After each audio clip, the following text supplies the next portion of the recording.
Hey, what's going on, guys? Thanks for tuning in to today's episode of ACM Insider, featuring our very own Laura Triplett, who is both a senior loan officer at ACM and the branch manager of our Prince William Market. Laura, how's it going today? And thanks for joining us. Oh, thank you for having me and for taking the time to ask me a few important questions about home buying. Absolutely. So, Laura, you've been in the mortgage business since 1995. So I think it's safe to say that you have more than just a little bit of experience helping borrowers navigate the home buying experience. So tell us a little bit before we start diving into being able to guide home buyers through some of the topics we're going to discuss today. Give us a little bit about how and why you chose the mortgage industry as a career path. Well, I kind of fell into that being in the banking business for so many years. I was promoted from a bank teller all the way up to a bank manager, and eventually I was a teller trainer. They promoted me into teller training, and one day I was training the president of the mortgage company on a new computer system. And I guess I impressed him because after I was done, he asked me how much money I made and would I like to triple it. And I was like, hey, sure, I'm 23 years old, why not?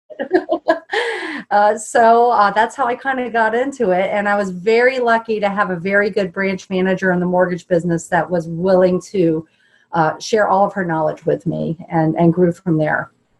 I love it. And so kind of along those same lines, I mean, you were just talking about from technology and teaching and going kind of that route, right? What do you feel like it means to be a modern day loan officer? I mean, how do you differentiate that between maybe a more traditional, I mean, you've seen a wide gamut from 1995 to here, how the industry has changed. You've been one of those individuals who has constantly evolved and changed as the industry has changed and as buyer needs have changed. So in your mind, what do you think, or how do you feel like, let me rephrase like this, what do you feel like it means to be a modern day loan officer versus somebody who is maybe more traditional or a little bit outdated, for lack of better words? Well, I think the big thing about the modern day loan officer is technology has really taken over our industry. Yeah. And no matter how much you give computer service or quick answers, there's just still that backbone of knowledge that you have to have. I mean, it's still very much a people-oriented business. It's a very emotional business. I mean, think about it. You've got your whole life in boxes, you're changing your kid's school. You're making a big decision, your biggest financial decision of your life. And so you want to make sure that the person that you're dealing with isn't a 1-800 number that's just plugging numbers into a computer and hoping for the best. When I write a lender letter, it's backed with tons of knowledge, tons of experience. I've been living in Prince William County since 1972. I mean, I grew up with half of the realtors that are here. Some of them are even my college, classmates. So, I mean, it's just, it's a very much a people-oriented business. And the modern day loan officer definitely serves its place, if you're looking to do something that's a very simple transaction. But honestly, there is no such thing as a simple transaction anymore in the mortgage business, especially in this environment. No, I love that. I think what I'm gathering from that is, technology is great. And it's important to leverage technology to better communicate and engage with your borrowers. But at the same time, you can't miss that personal touch aspect of it. Excuse me. If anything, the technology piece should just elevate the personal touch to a different level. Would you agree with that? Absolutely. And having that confidence that you're going to actually get to a closing on time. Right. Yep. That's key. So along those same lines, what is the best way for a borrower to prepare financially to get a mortgage, or someone who's looking to buy a home? Well, the best thing to do is not take it upon yourself to re-Google and do whatever you feel like doing. Definitely do not do that. I've had so many people that have come to me. They've looked at Credit Karma. They've consolidated all of their bills, and they're ready to go, and come to find out they've lowered the credit score. So the first thing to do, yes, knowledge is good. Go to Google, do what you need to do, but go to a professional loan officer. It's just like going to WebMD and diagnosing yourself That's not a going great to a doctor. analogy. Okay, don't do that. So come to us. It's free. You don't have to pay. There's no commitment. just come to us. Let us take a look at everything. Yes, it's going to be a hard inquiry on your credit report. It's not going to kill your credit. Let us take a look at, where do you stand financially? If there's anything that needs to be done, we're going to give you the professional advice and the roadmap to get there. Yeah. So taking it upon yourself is not a good idea.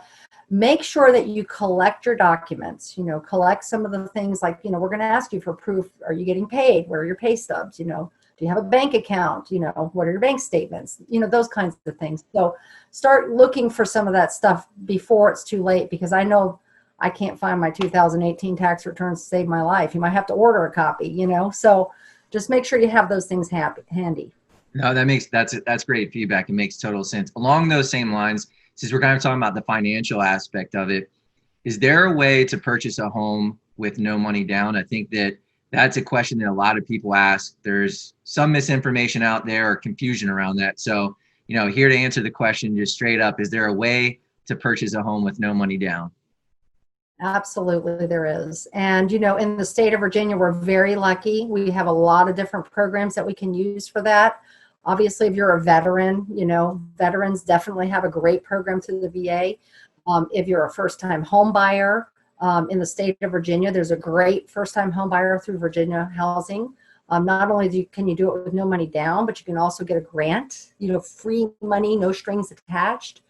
If you happen to be in maybe a lower to mid income range, there are some county programs, and some of those county programs provide 30% down. I mean, that's just incredible. Yeah. And then if you're not a first-time home buyer and you're buying in a specific geographical area, there's also the USDA program. So, some lenders do not offer all these programs. If you call a 1-800 number, they're going to look at you with 3 eyes and say, I don't know. Right. So using that local lender is really, really important to get access to those benefits. No, that's great advice. And I think another thing that people have some confusion around or need clarity is when we're talking about the difference between pre-qualification and pre-approval. I know that sometimes people can kind of use those terms interchangeably, and there may be confusion around those. So I wanted to ask you if you can just clarify for us, particularly those, for first-time home buyers that are kind of trying to figure things out right now. What is the difference between getting pre-qualified and getting pre-approved? Well, a pre-qualification is more, what kind of program might I qualify for? In other words, you're giving me some verbal information or maybe even an internet application, and, just give me some preliminary information. And I'm kind of saying, okay, well, it looks like you could be eligible for this program or you could be eligible for that program. But the pre-approval is the meat. That's where you really get the good letter that says, yes, this person can buy this house. And as long as the appraisal comes in where it needs to be, this person is golden, okay? And it doesn't necessarily mean that an underwriter has gone through, the whole underwriting process. But when I take a loan in, I've pretty well documented your pre-approval. So I've collected and reviewed all of your documents.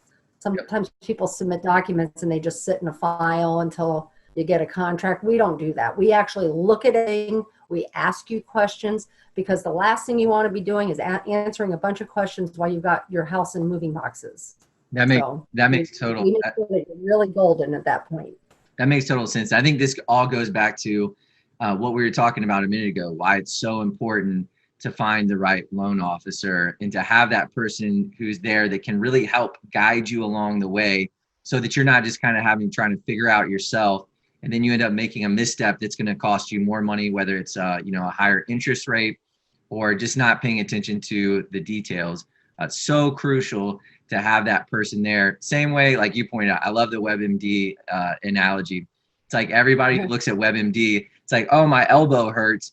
And you go to look at WebMD and next thing you know, you think that you're dying, right? Versus just being able yeah, I don't do that anymore. Exactly. Versus just actually going to a licensed physician that can take a look and say, oh, well, this is what's wrong. Here's the remedy that you need to implement, or the solution you need to implement to fix the problem. It's the same way with this, in the same way with from the doctor standpoint. And for that type of financial transaction that you're actually making, particularly when it's hundreds of thousands of dollars, I would think that you would want to do that the right way and have that person, particularly like with you, since you've been doing it for so long, you have the experience, you have the knowledge, you've probably seen it all across the board in terms of people coming with issues or with not issues, and being able to get them through that process in as painless process as possible, or painlessly as possible. Would you agree with that? Absolutely. That's my motto, stress-free loan processing. Yep, exactly. So since we're talking about from the financial side of things, there's another key component, particularly when you're looking to, even I believe from the pre-qualification, the pre-approval process, which is your credit score. So for the people who are saying, what if my credit score is not where it needs to be to buy a home, right? What is the advice that you would give them from that standpoint to fix their credit if it's not necessarily up to par where they want it or need it to be to get the type of loan they want? Well, absolutely. That we get this a lot. I position people to qualify. So if I review your report and you're under the credit score limits that we have, to abide by, the first thing I do is we have analyzers on the credit bureau system. Yep. That we can say, hey, if I pay this debt off or if I open this account, will this improve my score? So if you're just a little bit off, the mark, we can fix that pretty much in 3 to 5 business days. But if you're way off and it's like, whoa, okay, we got a lot of work to do, then I have a little bit more backup support on that, because that's not my expertise. But I do have experts that I refer people to.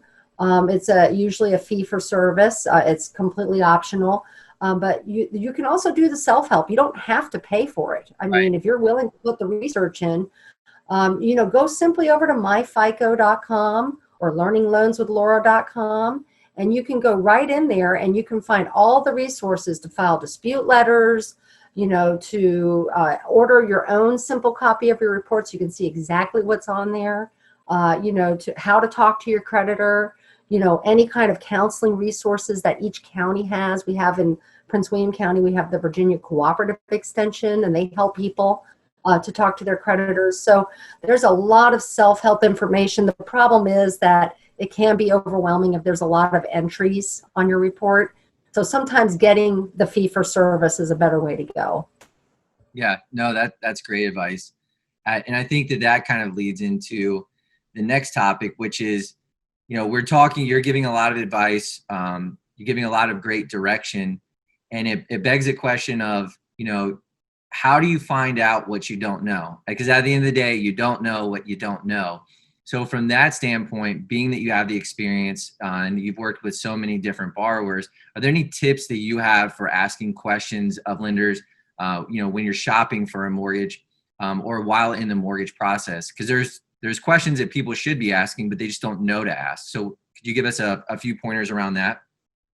Yeah, absolutely. I mean, I would find out, who are the players in the transaction? How are you going to communicate with me? When can I expect to hear from you? What kind of things do you do internally to make sure that you've well documented my situation? When can I expect a commitment letter? Does that commitment letter mean that, somebody's actually reviewed all the documents, that they're the decision maker, or am I still kind of teetering on the qualifying aspect?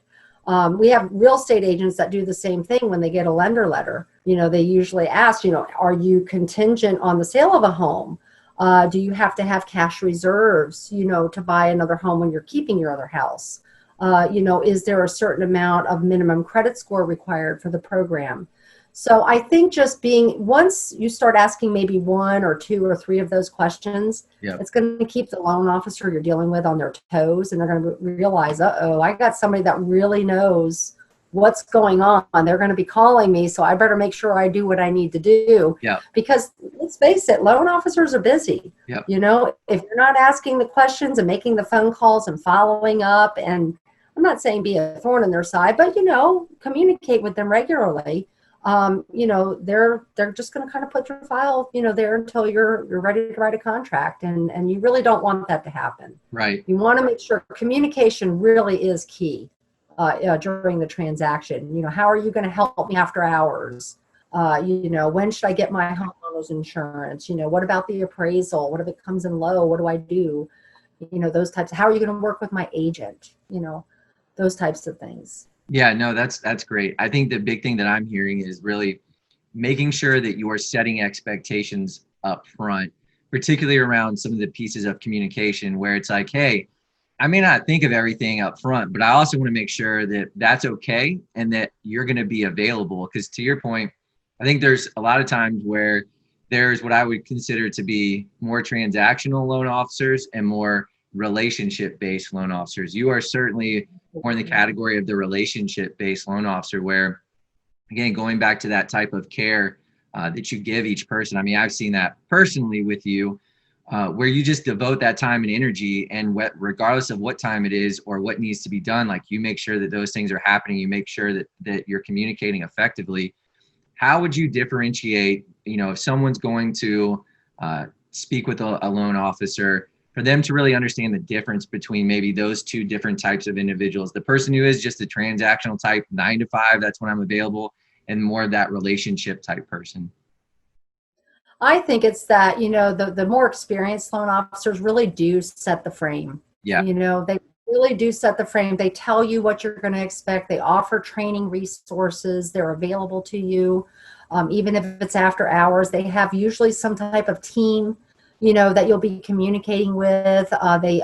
They're available to you. You're going to be able to tell, especially in a 1-800 number scenario. If you call like just a regular online lender, Yep. sometimes you don't even talk to the same person twice, Yep. so having that same person, that professional team, it's typically your local lenders, but not always. And it's usually somebody you can go on NMLS Consumer Access, and you can plug in any loan officer's name and you can see their resume. Yep. I can do that when I recruit people. So you can see exactly how long they've been in the history. Do they have any complaints filed against them? That's what it's there for. All of us have a registered number. Yep. I love that. And speaking of the local lender, I love that you touched on that, because I think it's such an important aspect. The local lender versus the sort of anonymous kind of 1-800 number, all digital, which, again, technology, digital is great in the right context and when it's using to further the engagement rather than abstract that away, right? So when it's used to enhance that relationship versus just making it all automated, is a great thing. But along those same lines, from the local lender standpoint, obviously you're here at Atlantic Coast Mortgage. So I wanted to get your take, and you've been in the business for so long. What do you think the difference is between Atlantic Coast Mortgage and other lenders from what you've seen? Experience. I can't even tell you the experience. And the people that run this company, I've actually worked with for 20 plus years. We are like a family here. It's experience. It's just knowing how to anticipate. It's knowing, where we can do better. It's knowing how we can serve you better as a client, as a lender. It's constantly supporting our staff and our operations and our production people. Yep. It's just experience, and no computer system, no marketing system, none of that is going to ever replace that, no matter how hard we try. I love that. I love that. So, Laura, as we are coming near the end of our time, our conversation today, which has been amazing, I want to give you the final say here. So, if you could give one final piece of advice to home buying clients or those that are in the market to buy a home, what would that one final piece be to those home buyers? Do not wait. The time to buy is now. And I am not just saying that. I have been doing this. When I started in the business, rates were skyrocketing high. Yeah, yeah. The rates right now, and rate is not only the reason to buy. Right. I mean, real estate is just, in general, an excellent investment. And it's just the most affordable that it's ever been. Yeah. And if you even have an inkling to buy right now, do not wait. This is really, truly the best time ever to buy a home. That's why we're so busy. Yep. No, I totally agree with you. Great. That's amazing final thought. So if you're in the market, there's never been a better time. And this is coming from an individual who has been in the mortgage industry since 1995. So I know that if you're saying there's never been a better time, there's nobody that knows better than you that there's literally never been a better time if you're in the market to buy a home. Laura, that being said, for those that want to connect with you or want to find you online, where can people find you and where can they connect with you? Well, we're on online, obviously, just like everybody. That's right. I have my own page at teamtriplet.com, and all of my contact info is there. You can also find me on Facebook. You can find me on LinkedIn. You can find me on Instagram. Just put my name in. I should pop right up thanks to our great marketing team. So definitely, and you could probably ask just about any local realtor in Prince William County who Laura Triplett is, and they'll know my name. Yep, I can attest to that for sure. Well, Laura, thanks for tuning in today. Thanks for giving us all this amazing advice to home buyers and those that are looking to, whether it's purchase or refinance. If you're in the Prince William market, Laura is definitely somebody that you want to check out. She's somebody that would do an amazing job helping you get into your dream home or refinance your current home. So thanks for tuning in. We look forward to catching you in the next episode of ACM Insider. Take care, and we'll catch you next time. Thanks, Laura. All right, great. Thank you. See ya. Hey, really quick before you go, if you enjoyed this content, be sure to follow us here on social and don't forget to like and share this content. Thanks for tuning in, and we'll catch you in the next episode.